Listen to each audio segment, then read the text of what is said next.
उत्तर प्रदेश विधानमंडल आज से अपना बजट सत्र प्रारंभ कर रहा है और जो संसदीय परंपराएं हैं उसके अनुरूप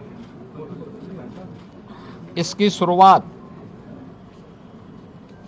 माननीय राज्यपाल जी के अभिभाषण से होगी।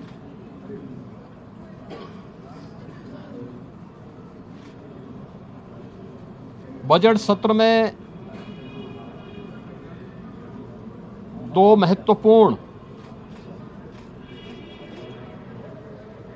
एजेंडे होते हैं। एक माननीय राज्यपाल जी का अभिभाषण और दूसरा सामान्य बजट। माननीय राज्यपाल जी का अभिभाषण वह सरकार की उपलब्धियों और भारी कार्य योजना का सरकार का अपना एक दस्तावेज होता है, जिसे राज्यपाल जी के माध्यम से सदन के माध्यम से पूरे प्रदेश की जनता जनार्दन को समर्पित किया जाता है और यह सभी माननीय सदस्य फिर उस पर चर्चा करते हैं। ये सभी कार्रवाई को आज माननीय राज्यपाल जी के द्वारा अपना अभिभाषण संवेद सदन को संबोधन के माध्यम से यहां दिया जाएगा। दूसरा सामान्य बजट 11 फरवरी को वर्ष 26-27 का सामान्य बजट प्रस्तुत होगा और फिर इस पे चर्चा होगी। फिर अंत में अनुदान मांगों को पारित करने के साथ ही बजट सत्र जो आज 9 फरवरी से लेकर के 20 फरवरी तक चलेगा, यह बजट सत्र का एक कार्यक्रम हम लोग लेकर के आए हैं। आज माननीय राज्यपाल जी के भाषण के बाद जब अभिभाषण सदन के पटल पे रखा जाएगा, उसके तुरंत बाद उत्तर प्रदेश का आर्थिक सर्वेक्षण भी सदन में प्रस्तुत होगा। ये पहली बार कोई राज्य सरकार अपनी आर्थिक उपलब्धियों को लेकर के, क्योंकि जब हम लोग इस बात का उल्लेख करते हैं कि हम लोगों ने यूपी के बीमारू पन से इसको उभार करके भारत की इकोनॉमी के ब्रेक थ्रू के रूप में उत्तर प्रदेश को स्थापित किया है, उन सभी कारकों को और उत्तर प्रदेश की इस आर्थिक उन्नयन की इस यात्रा को भी जानने का अधिकार सभी माननीय जनप्रतिनिधियों को और उत्तर प्रदेश की जनता जनार्दन को होना चाहिए। हमने आर्थिक उन्नयन कितना किया है, उत्तर प्रदेश की प्रति व्यक्ति आय में क्या वृद्धि हुई है, एम्प्लॉयमेंट जनरेशन की स्थिति क्या है, उत्तर प्रदेश की वित्तीय प्रबंधन को कैसे हमने लगातार एक विषम परिस्थितियों से उभार करके उत्तर प्रदेश को पिछले 5 वर्ष के अंदर, पिछले 5 वर्ष से लगातार रेवेन्यू सरप्लस स्टेट के रूप में स्थापित किया है। इन सब को लेकर के आर्थिक सर्वेक्षण की रिपोर्ट भी आज सदन में प्रस्तुत होगी और मुझे लगता है कि राज्यपाल जी के भाषण पे चर्चा के दौरान भी और बजट पे चर्चा के दौरान भी सभी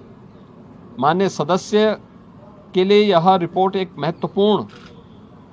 दस्तावेज होगा अपने डाटा को प्रस्तुत करने के लिए और उस पर चर्चा करने के लिए। वास्तव में विधानमंडल लोकतंत्र का एक महत्वपूर्ण आधार स्तंभ है।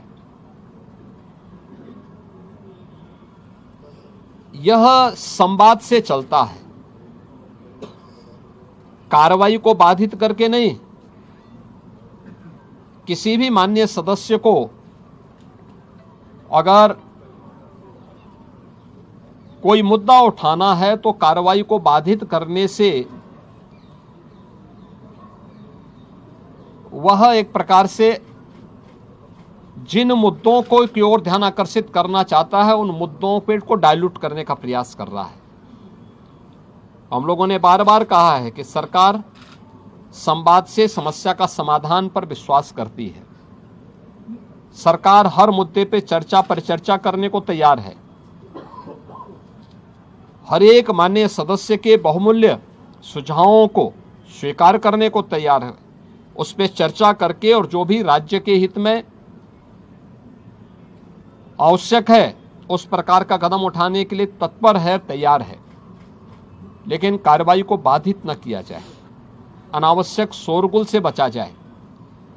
यद्यपि पिछले 9 वर्ष के अंदर उत्तर प्रदेश विधान मंडल में कार्रवाई के नए कीर्तिमान स्थापित हुए हैं